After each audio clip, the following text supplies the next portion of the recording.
Good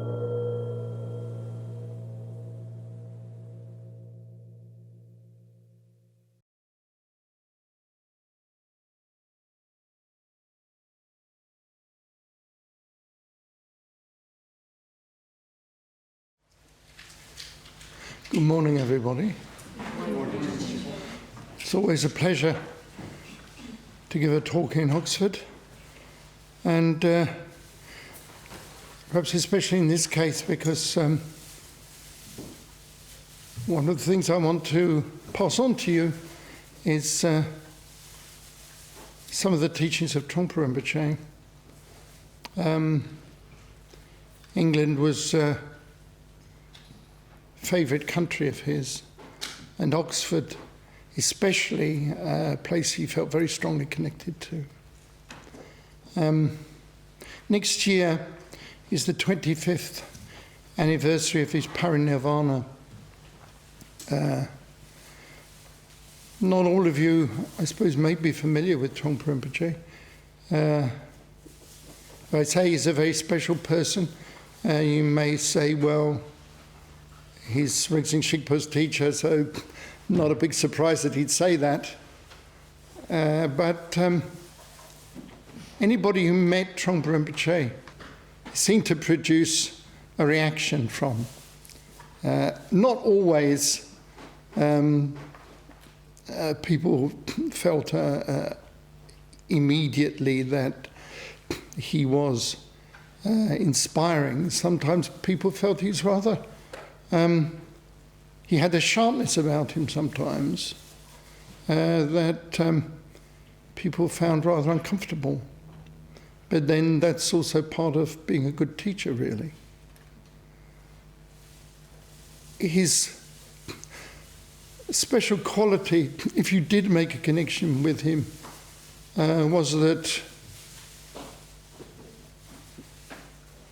he could sometimes say just the smallest thing, the smallest few words somehow, and it could change your life. And certainly I've met a number of people whose lives have been changed just by having spoken to him for really very brief moments. He founded two sister organizations, one which is perhaps more well known, the American organization called Shambhala. But he also founded another, in some sense, kind of based in London originally, and then Oxford, called Longchen Foundation. And to him, the words, certain words that you could conjure with, as it were. Longchen was one, and Dzogchen another. Dzogchen he preferred to call Maha'ati. He always preferred Sanskrit, really, the use of Sanskrit to the use of Tibetan, thinking that that was the primary Dharma language. The word Longchen is interesting. It's two Tibetan syllables, long and chen. Chen means great, vast, might have connotations of endlessness or unboundedness. Long is interesting. He made a play between two words in Tibetan, one which is ying and one which is long. He used to always say, ying is the space that you can see. Ying is the space that you look at. But long is the space that you're in. He sometimes described long as a space you were sort of parachuting through, in a sense almost falling through, but you didn't have to think that you had to fear to fall. It's like, without knowing it, we're all in space. Even the apparent solidity under our feet is just another kind of space. And part of the training in Dzogchen, Ma'ati, as he called it, is to try and see that, to try and see the quality of great or vast openness, and that this is everywhere. We have a tendency always to think that spaciousness is in front of us somehow. This is because our senses have a tendency to point in that direction. But really space, quality of space is everywhere. It's behind us just as much as in front, on either side, above and below. And particularly it's important to recognize the spaciousness of the apparent solidity of Earth. So to look further, when we say the word Longchen, vast openness in which you exist, in which you have your being, and sometimes it's represented as like in representations on tankas, sort of like wavy lines going through the space. It's meant to be some kind of vibrancy, some kind of movement, like there is in a whirlpool. It's almost like as though space can move, space has a dynamic somehow, because of the fact that you're in it, because of the dynamic of your awareness, because of the dynamic of what you are. You're alive. You contribute something to the space. You're not, as it were, a sufferer under the load of space somehow. You're directly participating in its existence. It affects you, you affect it.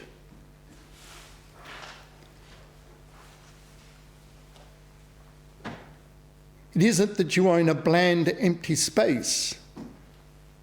The space changes its nature according to how your nature changes. And it is endless. It has no limit. And it does not mean this space particularly. This is just starting point.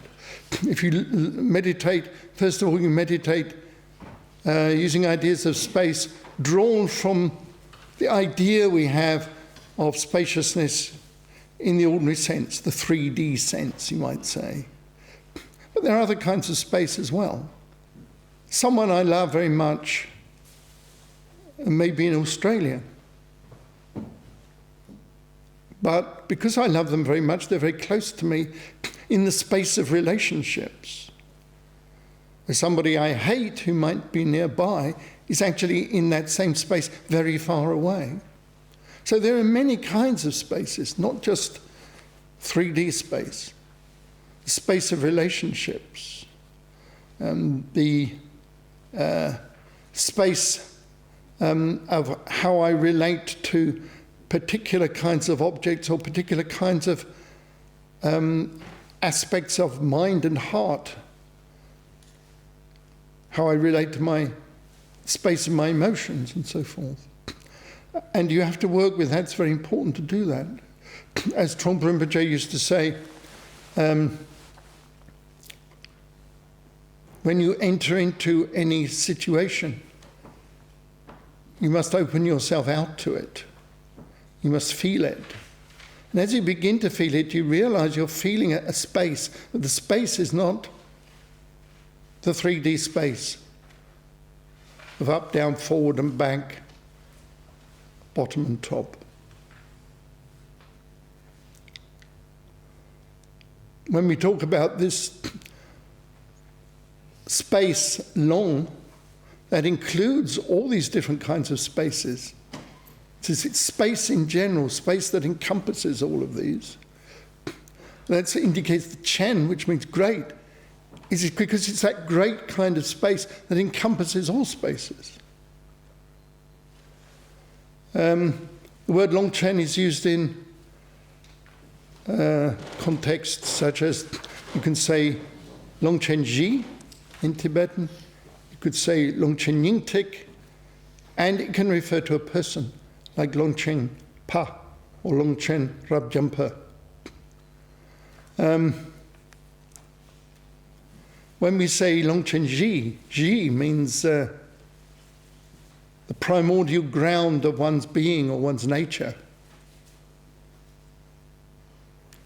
And that primordial ground of one's being or nature is vast spaciousness. Again, we're kind of hypnotized by the idea of space outside. But actually there's infinite space within. But that infinite space within is not hidden. If you can really learn to look, not within in the sense of thinking it's hidden from you, but there's a spaciousness which is, you might almost say, wrapped up within your apparent interiorness. And that space that is within you is also endless. So you have an endless space inside you, more than inside your skin, inside your being, and also outside. And actually that might sound a little bit creepy, really. Maybe I can cope with an infinite space outside, but suddenly it's a bit of a thought, isn't it? Or maybe I've got infinite space in here. Well, where am I exactly? Somehow between the two, suspended somewhere. And then maybe you have the question, what am I actually in this place between the two? Well, maybe we'll come back to that later. So the vast space of the ground, primordial ground of being, is what our organisation, Longchen Foundation, is named after. The idea, I don't know how many of my students actually sort of remember that every time they use the word Longchen Foundation, but possibly not as often as they should, perhaps, or not as often as they might. But that is the intention, that it refers to this vast, spacious basis. That is the nature of what it is to be a person, and more than a person, what it is to be a sentient being. It's also, the term Longchen is used in the term Longchen Yingtik, which is kind of teaching, actually passed through the ages, coming down to the present. This really means, Yingtik means heart drop. You could say heart's blood. It means the heart's blood of the great space. Heart's blood of vastness. And what is that heart's blood? That heart's blood is Dzogchen Maha'ati, the great simplicity. As Trungpa Rinpoche loved to say, Dzogchen, he said, is it the greatest simplicity? It is just simply, as he said, it is what is. You might think to say it is what is not very helpful, but it does say something. It indicates simplicity, and that's tremendously important, where we think of things as being complex all the time, whereas simplicity is really the keynote.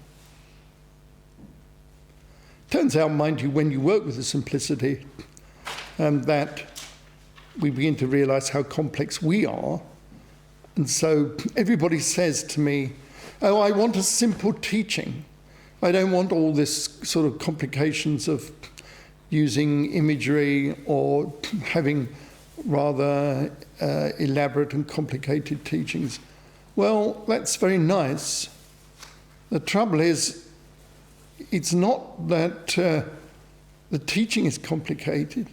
It's the fact that we are, or we've made ourselves so. We're not intrinsically complicated, but we've decided to become complicated because it's much more interesting. It means you don't have to see the raw simplicity of things if you can make it complicated and pretend there are lots of other things going on so that you can, to use a sporting metaphor, you can take your eye off the ball, as it were, and follow something else instead of what's directly before you. Part of the great simplicity of Dzogchen is that He is here before you from moment to moment, all the time, and He never leaves you. Whatever you do, you could never escape it. It's always with you. It's a constant companion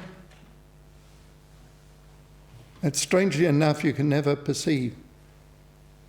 Again, to use perhaps a creepy metaphor again, it's like it's your companion that's always behind your back. So you can never actually put your eye on them somehow. When you turn round, of course, your back's where your front was, so they're still behind you.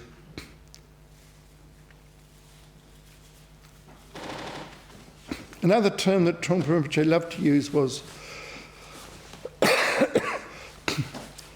in reference to Dzogchen, the seamless web of what is. And that's very important in the teaching of Dzogchen, certainly his teaching of Dzogchen. And I want to say some more about that also in a moment. Finally, when we say Longchen, we can refer to the great master of Dzogchen of the 14th century, Longchenpa, the infinite doctor, as he's sometimes been translated, who brought all the teachings of the oldest tradition of Tibetan Buddhism together and enabled us to be the inheritors of it, because I think without him it would have been lost. So we all have much to thank Longchenpa for. He himself, he's named after the great space. And this great space, this vast openness, is what is sometimes called the view of the Nyingma tradition. The way we think when we practice is we allow ourselves always to, or train ourselves this way anyway, even if we're not able to do it, certainly straight away, is to walk directly into that great space.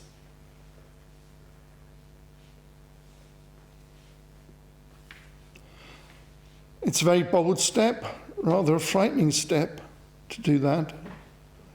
We've stepped away from our home, away from our ego.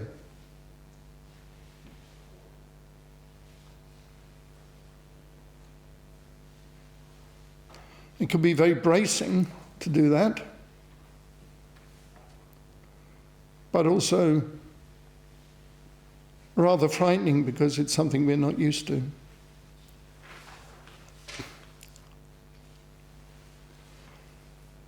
Sometimes people who do this have an experience of homelessness.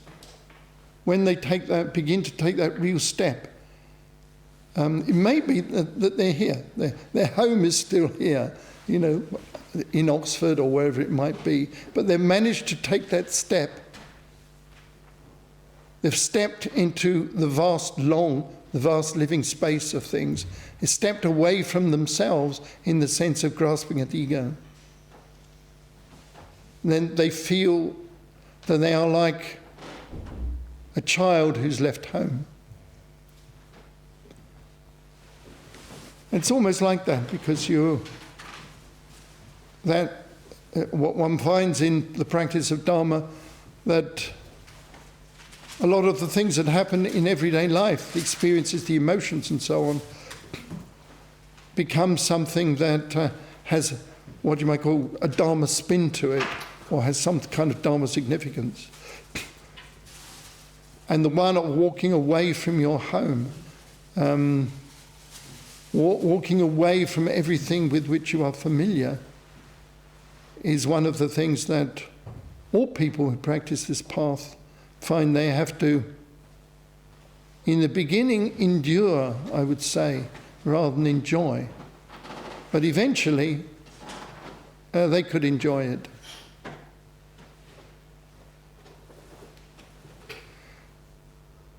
If you feel, for example, the spaciousness of the solid ground in which you're walking, you could have a paranoid thought. Am I going to fall through a hole in space? Yeah, I mean, you aren't, obviously. But it almost feels like that, because you're so used to being upheld by the earth and by the solidity of the ground, that to begin to see that as spacious, like emptiness itself somehow, you're not sure where up and down is anymore.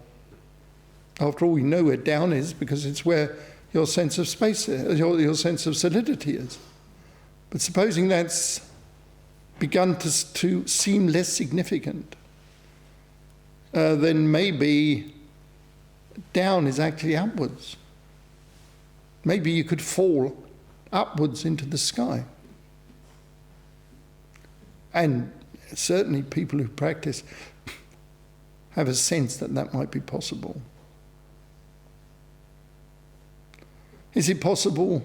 Well, really, it doesn't mean anything to say that, of course. But one can certainly have that feeling because it's upsetting all the things that you're used to. And this is the one thing that you have to expect on this path. If you follow it, you're going to be upset. Upset in the sense of turned upside down in some way, but also upset emotionally because you're going to be disturbed. That's why sometimes it's said you have to be a warrior to follow this path.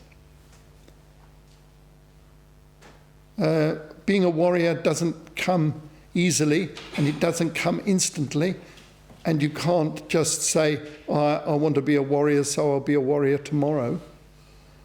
To be a warrior is a path of training. I mean, we all know that. If you want to learn to do any of the martial arts, for example, you'd have to undergo a training. So it's exactly the same thing here. You have to train. Buddha Dharma is all about training.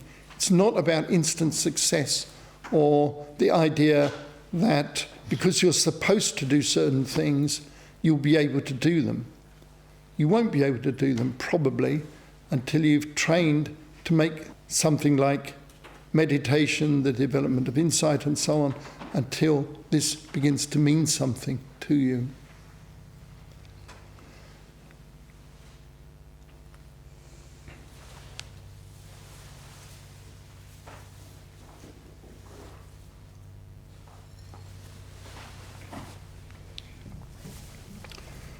So Trungpa Rinpoche says, everything is of a basic simplicity. And what is the basic simplicity that comes to us, first of all? It's simply what we experience. It's in a way, Buddhism is blindingly obvious. It just says that you work with what presents itself to you. Initially, that's what comes through your senses, how you work with your mind and so on. Looking at the way your mind grasps at things, holds on to them. As you do that, you begin to see that the ego nature that you have or seem to have is actually quite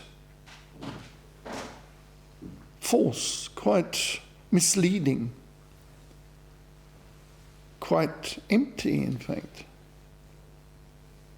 It's a shock when you realize that what you think of as yourself doesn't actually exist at all in the way that you think of it, in the way that you've thought of it since you were a child, since even, as we would say in Buddhist thought, even before then. we have focused on our egocentricity as the main centre of our lives and judged everything in terms of that. But as that begins to dissolve, we begin to see something deeper than simply the superficialities of the senses, of what you see, hear, smell, taste, touch, and so forth, and how you put those together to form ideas and notions about the world. You begin to realize that underlying all of that are inescapable bonds that we all have with each other and with the world around us. I used some examples of that when I talked about the loving relationships you might have with certain people. And of course the feeling that you might have that you feel aggressive to others, or that you hate or dislike certain people. Certain people maybe you feel superior to, others you feel inferior to. You're already setting up bonds, connections, attitudes, notions, and so forth. But these, in a way, are still superficial. There's a bond that I have, I won't just say with this glass of water, but there's a bond I have with the sense of substance. And it's very subtle. And it isn't saying that it's physical in the ordinary, because one's idea of the physical universe with its atoms and its 3D space and time as well has a certain significance in scientific context, in the realm of ideas and the realm of how you might perform experiments of various kinds to produce results, to create some kind of technology and so forth. But as far as your direct experience is concerned, there are subtleties that enable you to connect to what we would call the physical world in a direct way through the bond I have with what seems to be the physical. Sometimes in Buddhism it's said, well, everything's mind. Longchen was very scathing about that. So he'd say, very rudely, he'd say, you people, he said, you're just like sort of the lowest of the low, people who think like that. He said, don't be ridiculous. He said, if you say there's no physical world, everything is just mental. He said, that's ridiculous. Of course there's an external world. Of course everything isn't just mind. In fact, because he eventually went on to show that there was no mind at all, in fact. And not even, strictly speaking, any space. Because all there is, as Trungpa Rinpoche would say, there is what is. There's what presents itself, and you don't have to call that mind, and you don't even have to call it space.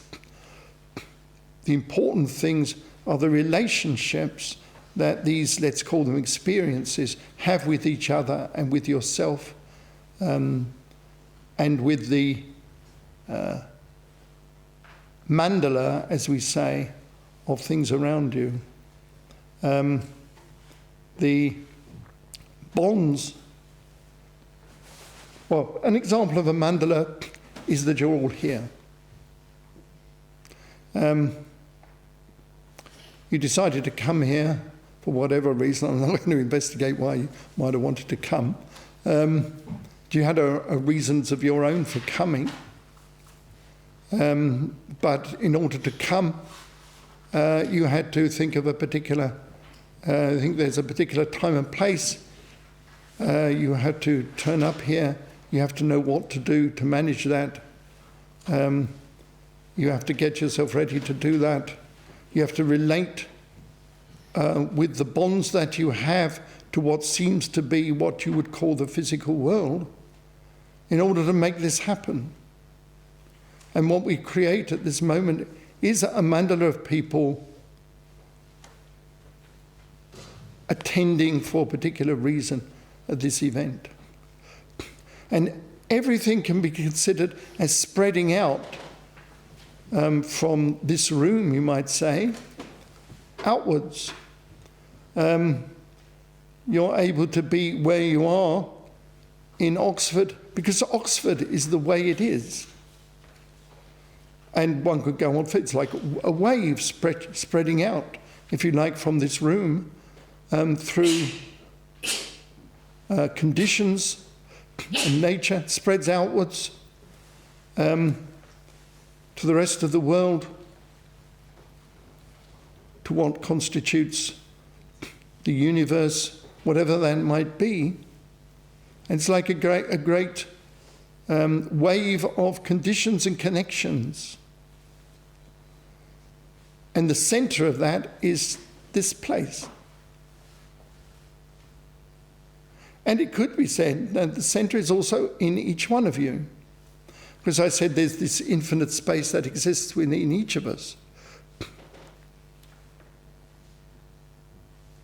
The space of the heart, for example, of each individual contains within it connections that have no end.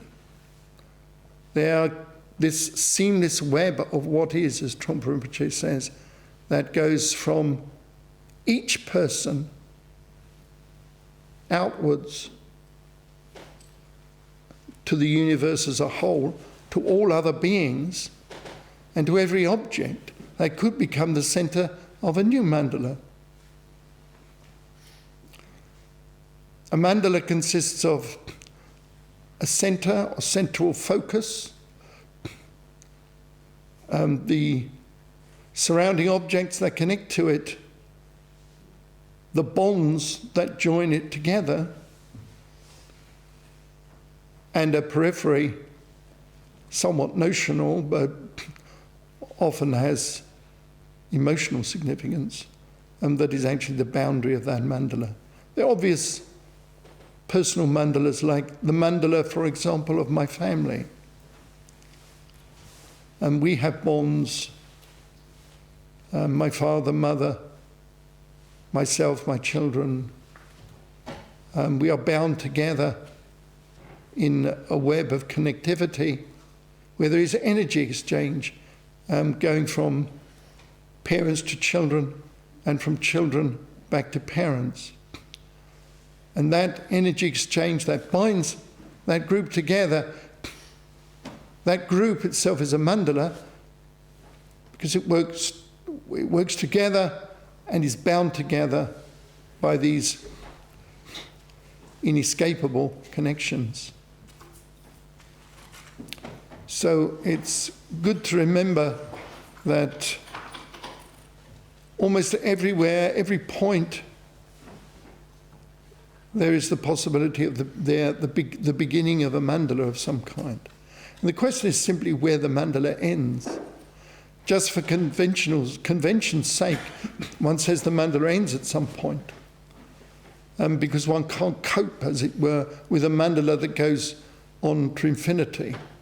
Maybe you can think of that notionally, but you can't experience it, it would seem.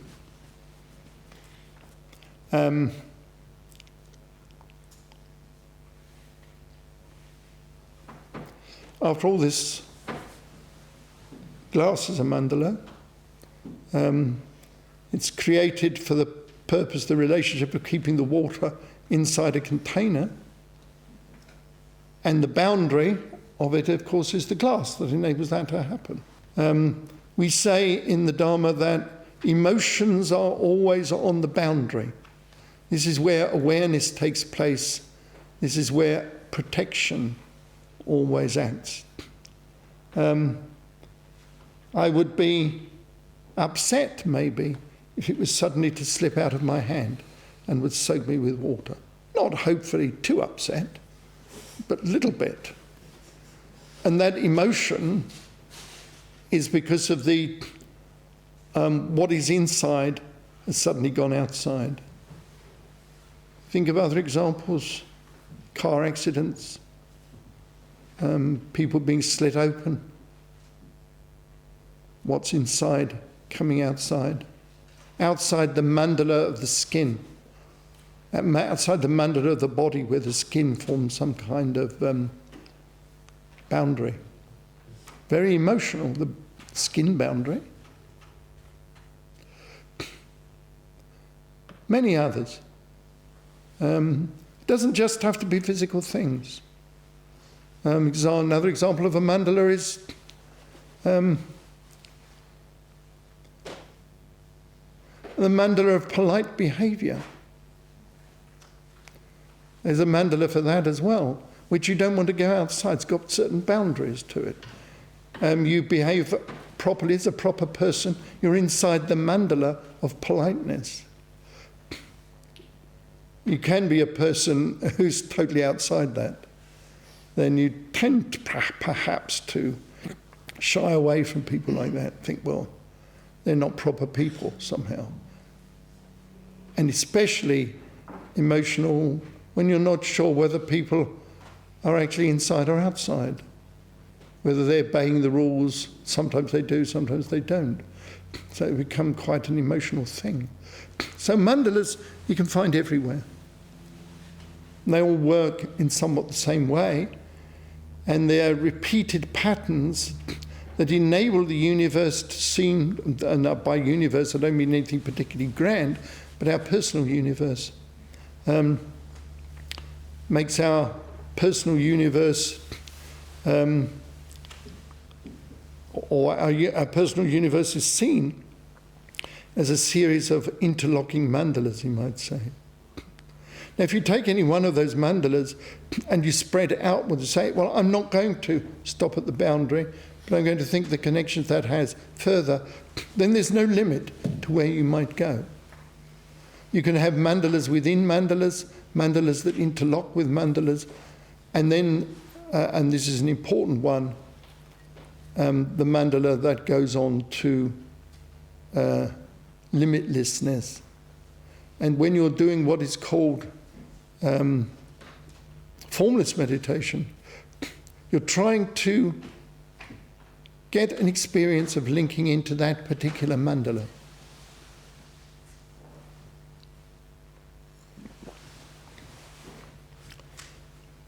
You're opening out to the quality of spaciousness. In the beginning, you're bound to work with the idea of 3D spaciousness because it's what you're used to. But then gradually, might take years, you begin to step beyond that and you get into a spaciousness which is beyond what, for want of a better word, you might call physical spaciousness. And every point, it's as though every point in this apparent universe could be starting with your heart. It could be any apparent entity in the external world. You can start with that, and that the mandala on which that is the center, as it were, spreads outwards to infinity. And that point, that heart,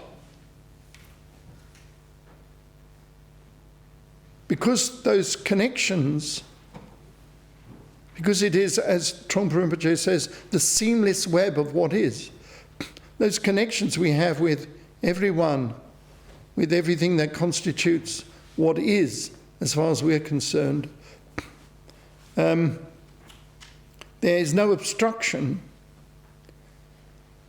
If you begin to really see that in a genuine and profound way, you can see that there is no infinite mandala like that is outside particularly, or inside, but it's as though it constitutes your heart itself. Now I'm just going to talk about the individual, but it would apply to any point to any object, really. Because as far as the Dharma is concerned, everything in the universe is thought of as alive. So we'll talk about your heart, how you relate to the sense of what happens around you, how you relate to others, how you relate to the world. Gradually I begin to see that the endless, formless meditation that spreads everywhere is totally contained, sounds paradoxical, within the single point of the heart. Everything. The infinite space inside, the infinite space outside, is the same infinite space. You could say everything collapses into the single point of your heart, of your being.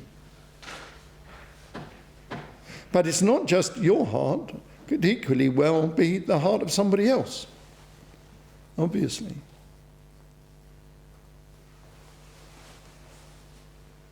And that means there is a connection between you, your friend, your lover, your parents, your children. An unobstructed connection between all of them and between you. That's another example of the seamless web of what is.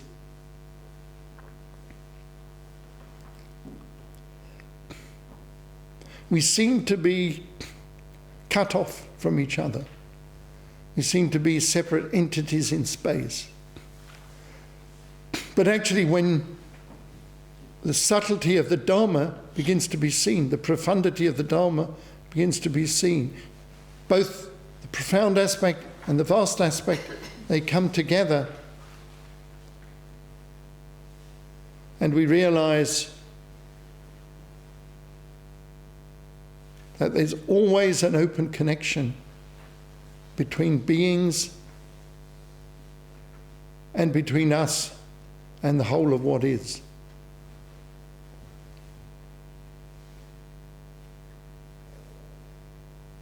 And remember, it's not just, maybe possibly from the way I've been speaking, it sounds like a little bit abstract somehow. Do you have to remember that when we're talking about this space, it's a heart space. It's a space of love, of compassion, of joy and happiness also.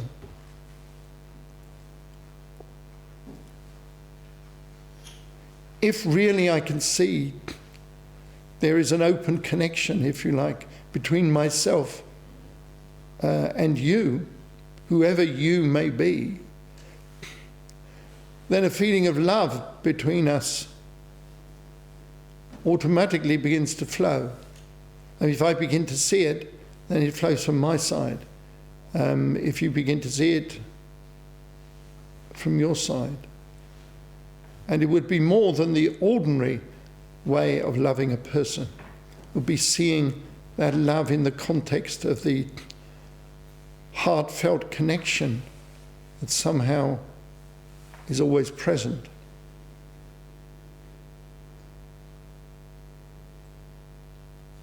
There seems no end to these kind of connections. That's why in Buddha Dharma we talk about the apramanas, the boundless states. One of the boundless states is Maitri, is love for all sentient beings.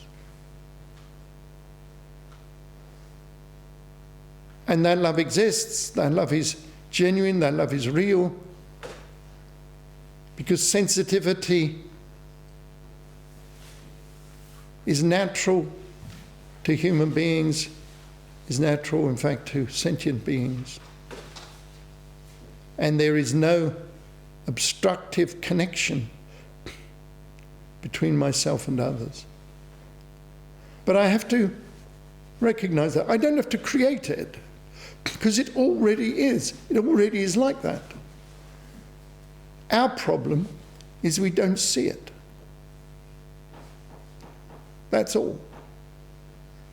You don't have to do anything to set up the interconnections, if you like. You haven't got a job or work to do. Your job is to recognize, if you call it a job. You have to recognize what is. You don't have to create what is. It's already been done for you. Naturally, miraculously, you might say.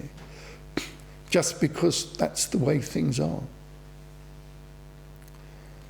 And if there is suffering in the world, and there's plenty of it, if you look around, you feel the suffering because of your sensitivity. Your heart reaches out to other people who suffer. And you feel compassion for the very fact that there is this connection between you and others.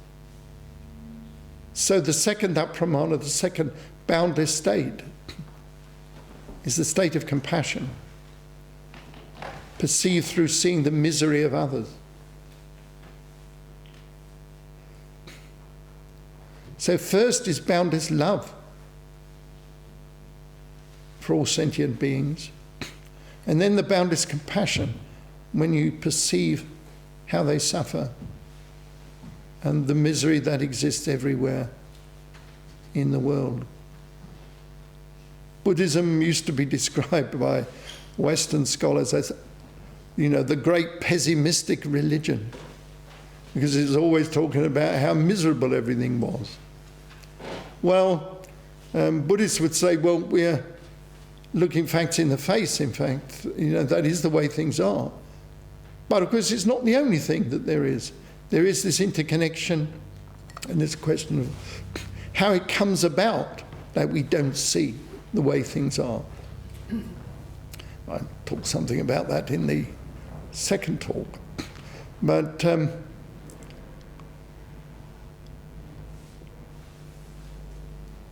there's a story where a man who has developed some understanding is walking through a village, and he hears a woman alternately laughing and crying. And he tries to track this down. So he said, what do you do that for? Why do you sometimes laugh and sometimes cry? She says, well, I cry because I see suffering everywhere. Beings suffer, and they suffer just due to their own delusion. In some ways, the delusion is very simple. They could, as it were, unpick it or become free from it very simply.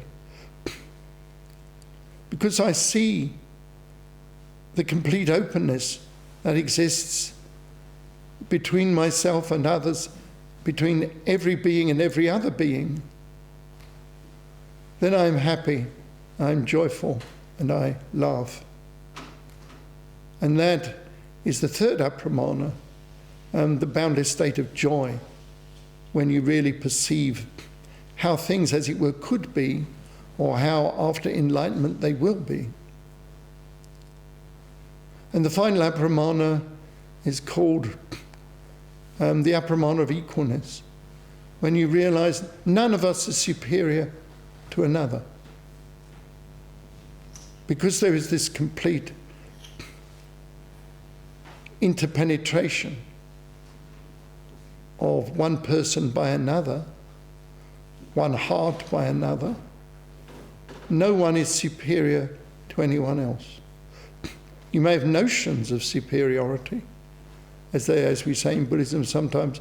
There's not just the pride of superiority, there's also the pride of inferiority, the pride of equalness. They're prides as well. It's all based on ego. That's the reason they're pride. Pride is how you evaluate your ego in the sense of the projected sense of self. There may be a deeper meaning to what ego is, of course, than that. But that's perhaps for another day.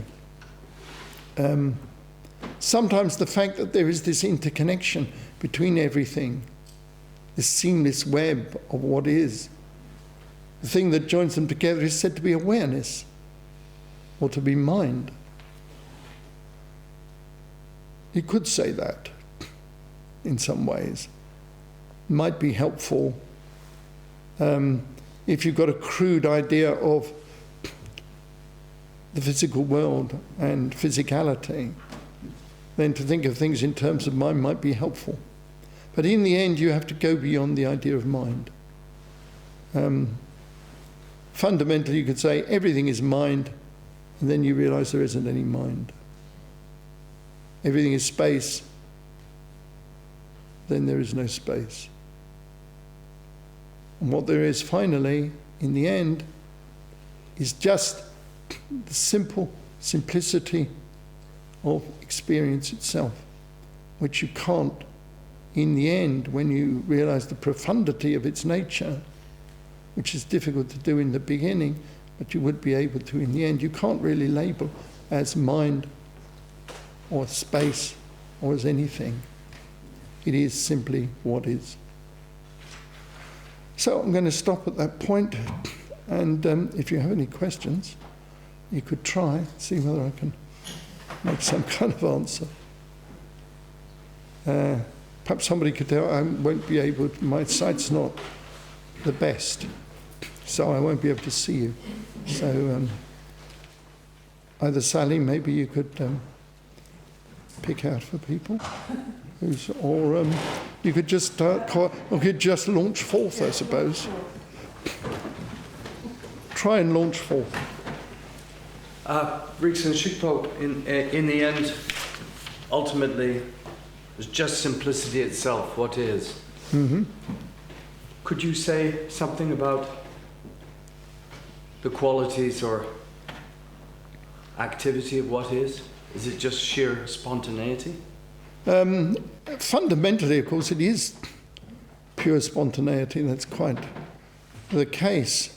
But in order to really, I mean, it sounds crazy in some ways to talk about, you have to realize the simplicity.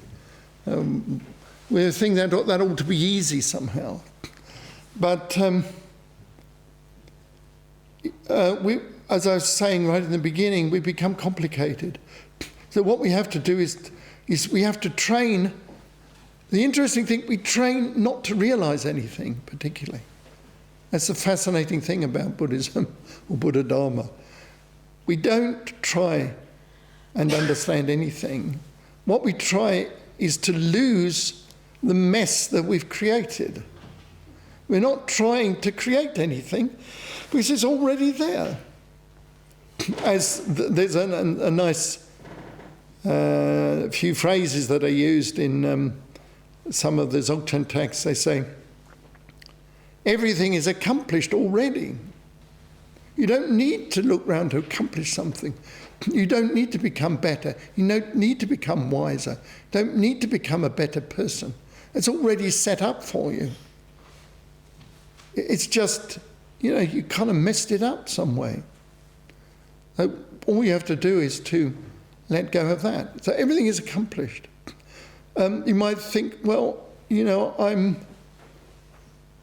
really have mucked things up. I've become a terrible person, etc., etc.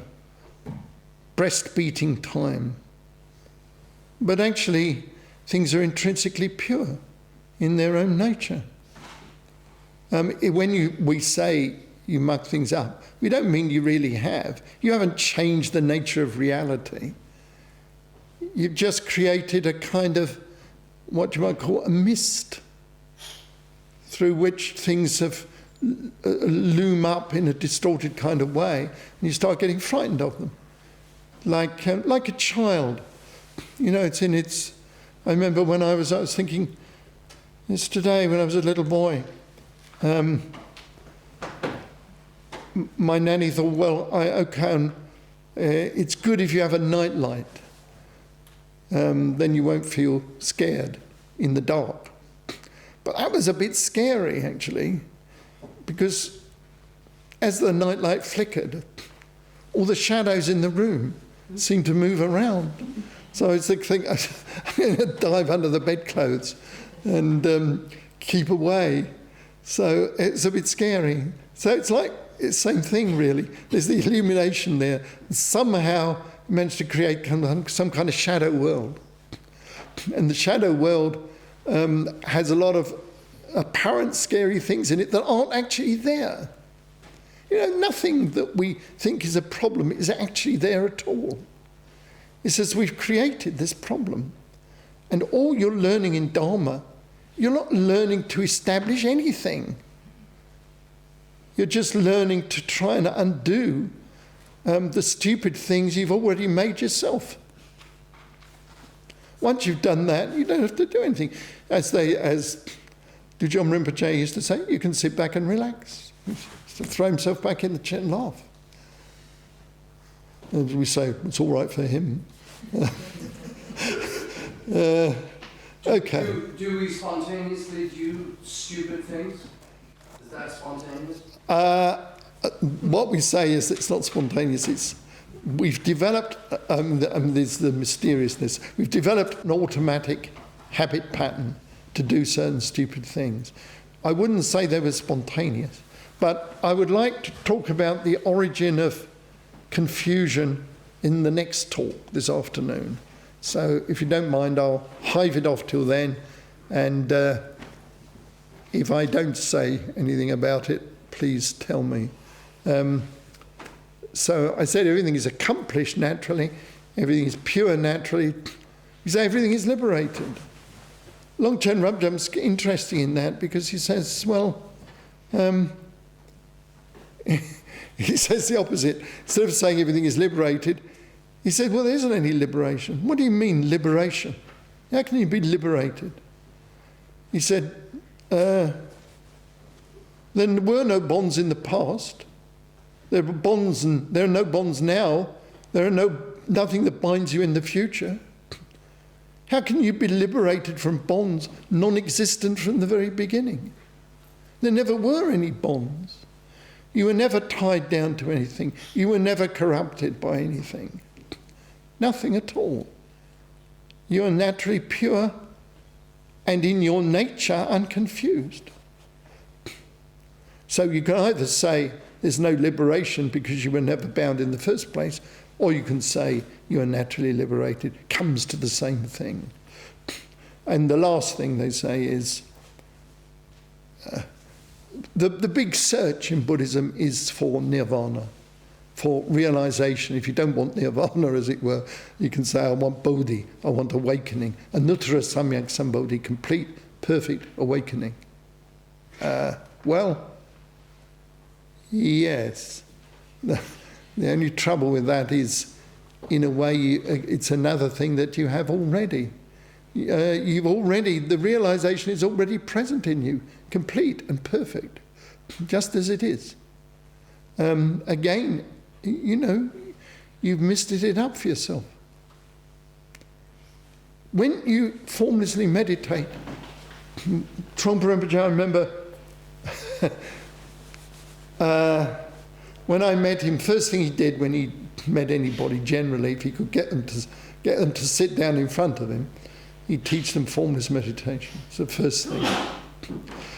So I and my friend went to see him in Oxford, St Margaret's Road, I think it was.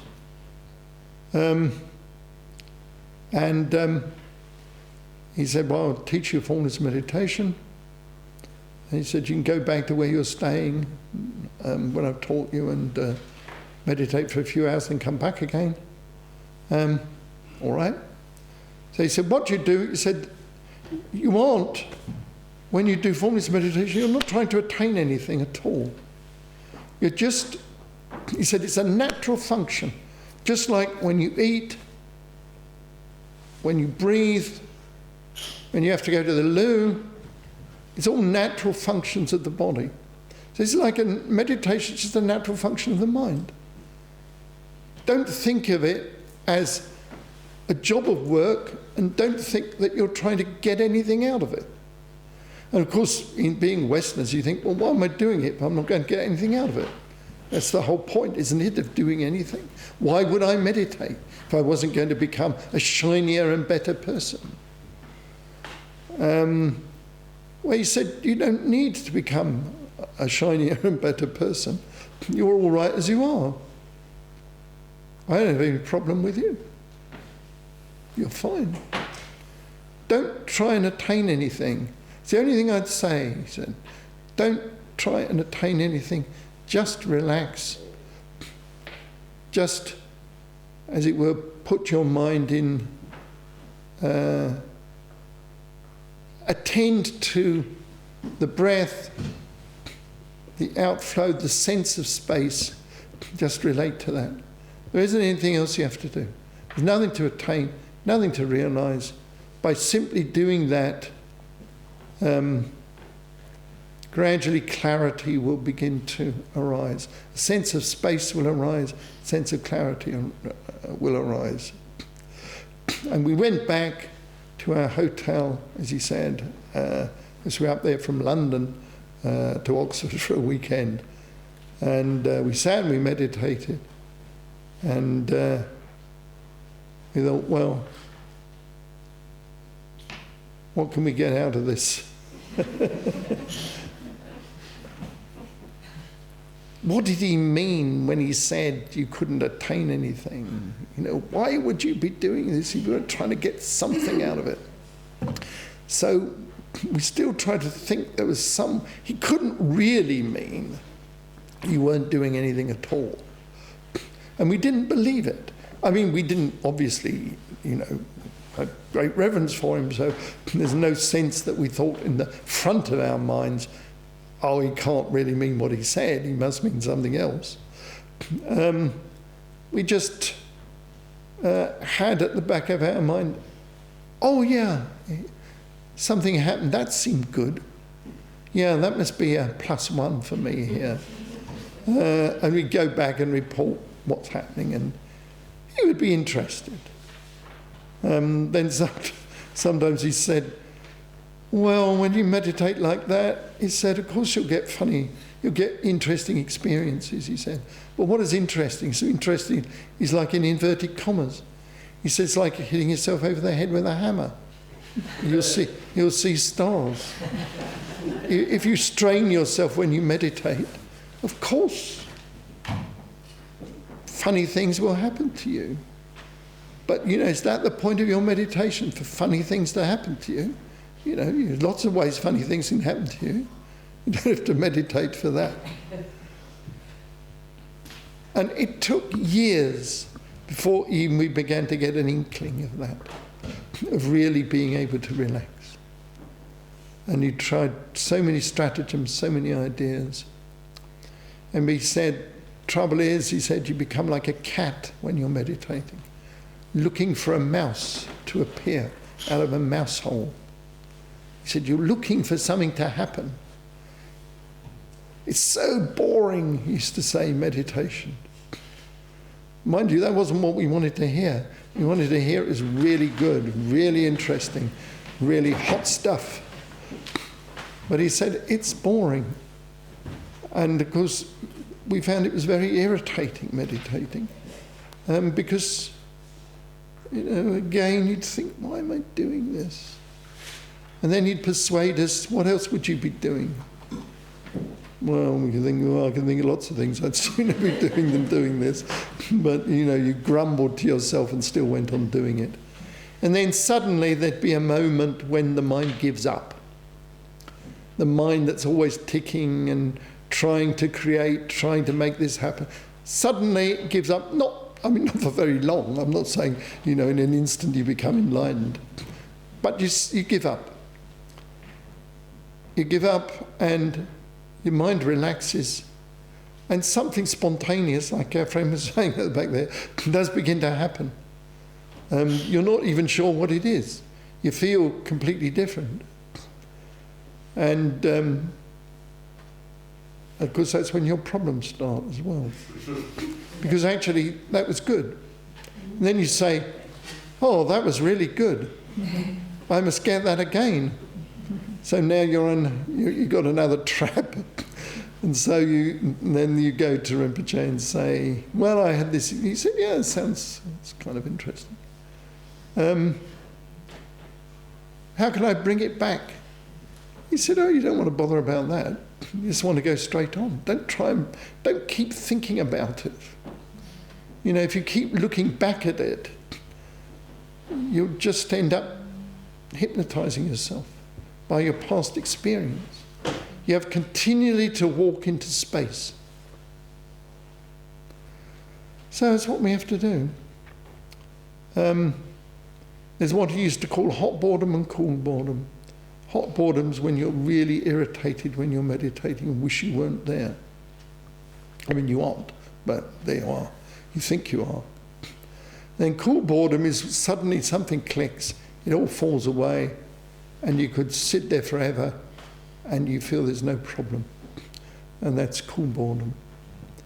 And that's really the beginning of what you might call meditation, I suppose.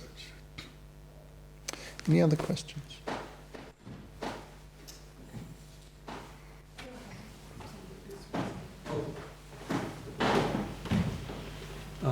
Yes, I have a rather academic question, but I think it is interesting.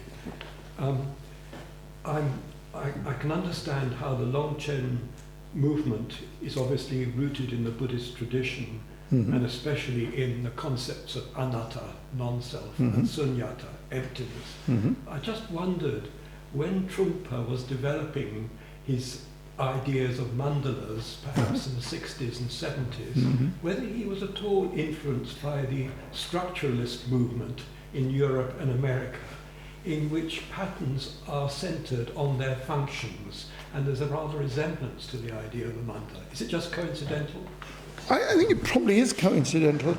And the idea of mandalas in the way he presented, the way, well, if there's a man called the Rongzon Pandita, and he describes what a mandala is. As far as I remember, he takes the word mandala and sort of takes a knife and cuts the la off the end and says manda is like kind of the spiritus essence of something, like might be the essence of alcohol. And he said that is the essence of mandala. And he says that's the whole thing. And la means the circumference. And the fact is that they are bound together, and the interrelationships that bind them together form or make up the mandala.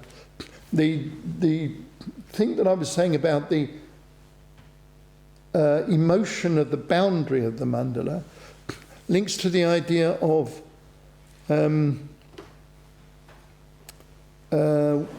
what's called Dharma Protectors. The idea of Dharma Protectors is that there is a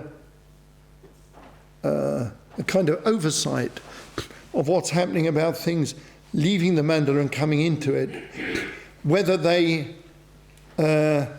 fit the essential nature of the mandala, then they are allowed in by the mandala protectors, and if things try to get in that aren't part of it, then they're rejected. I think that's entirely Buddhist, created by not just Rongzon Pandita, but also by Longchen Rabjam himself. I think they were familiar with those ideas and wanted to introduce mandala. I think Trungpa Rinpoche was just kind of, in a sense, copying them, really. He may have known, he's quite, for a Tibetan, quite educated in Western thought, I suppose, so he might have known this kind of movement you were speaking of, which I have to say I know nothing about myself. But I don't think he was influenced by that, I would say. More the great masters of Nyingma, I think. It's a commonplace that mandalas have sub-mandalas. A different, I can't think of the word now, there's different names given to a sub-mandala. It isn't the word mandala, but it is equivalent to a sub-mandala. It's a group that is specially tied together with its own bonds, but lies within the overall mandala. And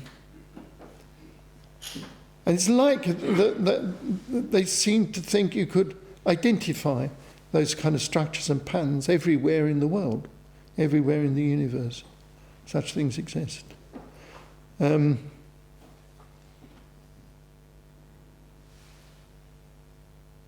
mean, I've been interested in it myself from a mathematical point of view. There's things where when you take a set in something called a metric space, which is a kind of space, then you can identify a boundary specifically and an inside and an outside in quite a clear kind of way. So mandalas appear in that kind of space. I don't know whether that helps, but it's as much as I can say, I suppose. Anything else anybody wants to ask? The seamless web. Oh, yeah. Is that a traditional term? Well, it's certainly him. That's an interesting question. Seamless web of what is. The word net, I guess it was probably jala rather than web. Jala is net. And there are many jalas, many nets in the Dharma, especially in the Tantras. There's the net of Maya jala.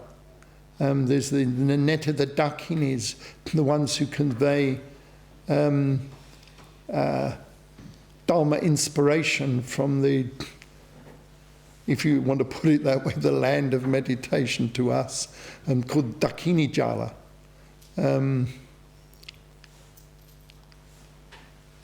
Yeah, there are many. Indra Jala, if you're thinking of the Avatamsaka. Now they're familiar with the Avatamsaka, the text which talks a lot about the net of Indra, yeah? Which in Tibetan is called Palchendo, the Avatamsaka Sutra. That is used in the other nets as a kind of reference point, because Indra's net, Indra Jala, is sutra, whereas mostly things that deal with the jalas, the other jalas are tantric, but they're using the Indra Jala as a back support, you might say, of their particular inspiration. I think that Trungpa Rinpoche's seamless web of what is relates to this idea of jala, and in a kind of Dzogchen way. So I think it's something that one, if you look carefully, you wouldn't have a problem with. What else could one say about that? It goes farther, I suppose, than anything in the elaborated commentaries on the Avatamsaka Sutra. Tibetans, as you know, don't actually use sutras directly.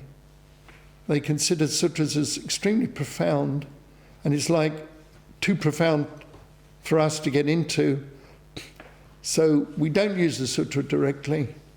We extract parts from the sutra as a support for other things that we might want. For example, we might take a bit of the Avatamsaka and use it to talk about how Buddha nature exists in all sentient beings. They're all every being is joined together in that particular way. So they might think like that. I think and there is the what is sometimes called the wrathful net. Sometimes it's called the lotus net of Akanishta, which I suppose would be the Padmajala of Akanishta. That means wrathful doesn't mean what we normally think of as being. It's nothing to do with anger, but it's the idea of a focus of mind that goes into a lot of detail in the way that we as human beings present ourselves. So it's like a sense of a surgeon focusing on the world or the universe, trying to see what is there before performing any action that somehow might be necessary to get rid of this kind of shadow world that I was speaking of.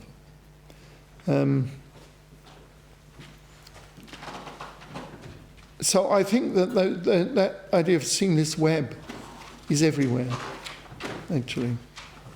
And the seamless web expresses itself in terms of many interconnecting mandalas.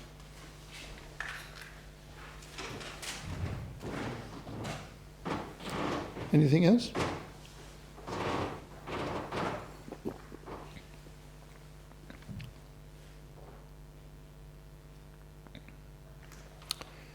Any other questions? My question isn't very clear, but it's something to do with the boundary between inside and outside, and the maybe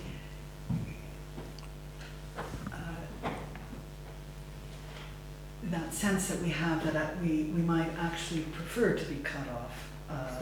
Yes. And could you say maybe a little bit about how to work with that? Well, I'll try and say more about that in the second talk, but it's an interesting point. One thing that we try and do with our sense of solidity is that I really want to build my mandala walls high. And preferably, do you remember those old advertisements of put the kind of strength of the insurance companies around you? Do you remember that? Those advertisements. They're like little mandalas with high walls of steel round, as it were, symbolising almost that idea. You could protect yourself from reality through insurance. Well, yeah, we've all got different ideas of what insurance might be.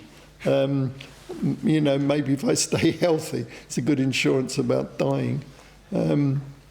I think I'm trying to remember, wasn't it Jane Eyre? She's asked at some point, what will happen when you die or something like that. She says, well, best thing if I stay healthy and live long or something like that. I know I haven't said it right, but it always amused me that, because that is people's attitude by and large.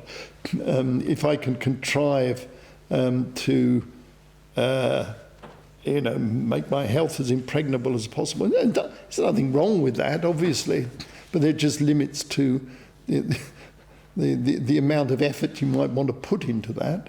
I'm got nothing against insurance either, particularly. It's part of life and part of the way things work in this particular world we're in. So it's nothing against any of those things, but it's just the idea you can't have copper-bottom certainty about the world. And we do try and build those walls high. There's no doubt. Now, in Dzogchen, we say the walls that exist between one state and another are zangtal. Zangtal means that they're transparent. Things are allowed to go in and out.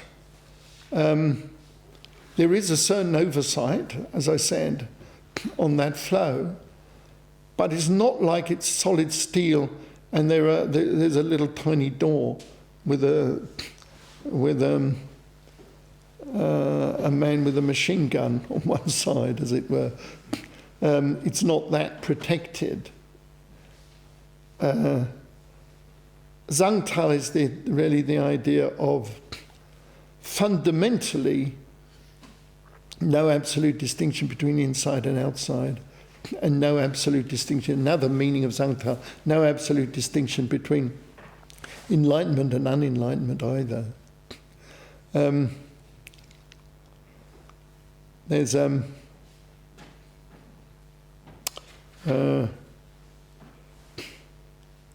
of the things that you do sometimes in meditation is to set up what's called a Vajra boundary. The idea of that is that for a temporary way of practicing, I want nothing negative to come in through this boundary to my practice or my seat or my ground or my emotions or whatever. There are reasons why you might sound, well, doesn't that sound terribly protective? Isn't it a bit different from being open? And the answer is, yes, you're right, but there's special reasons for that, and we can't perhaps quite go into that, but there are reasons why in certain circumstances you might want to do that. It's part of the whole Mandala setup with guardians that I was speaking of.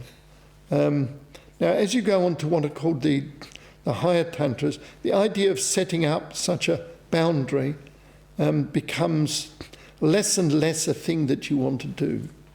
It may have its use earlier on, but gradually as you go on, it becomes less and less useful to have such an idea of a boundary, things excluded, things included, and so forth.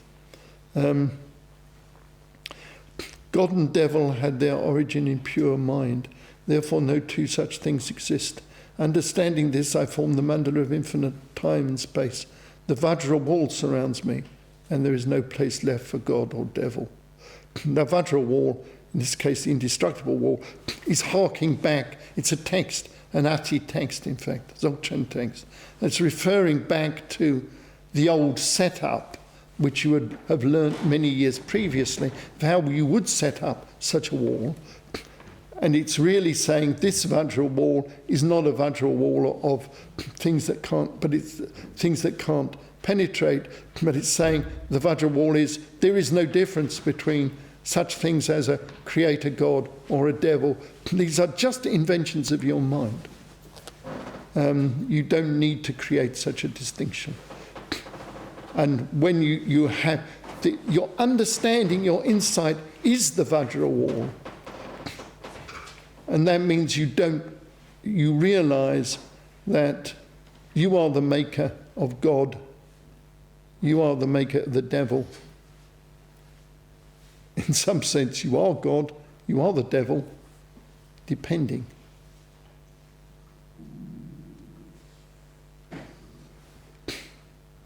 You can say there's no God but you, in some profound sense of you, of course, which maybe we could go into next session. Anything else?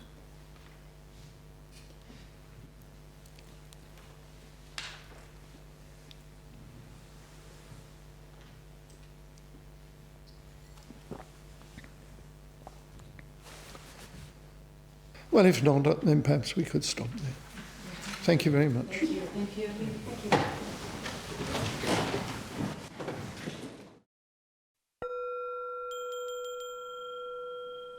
Thank you.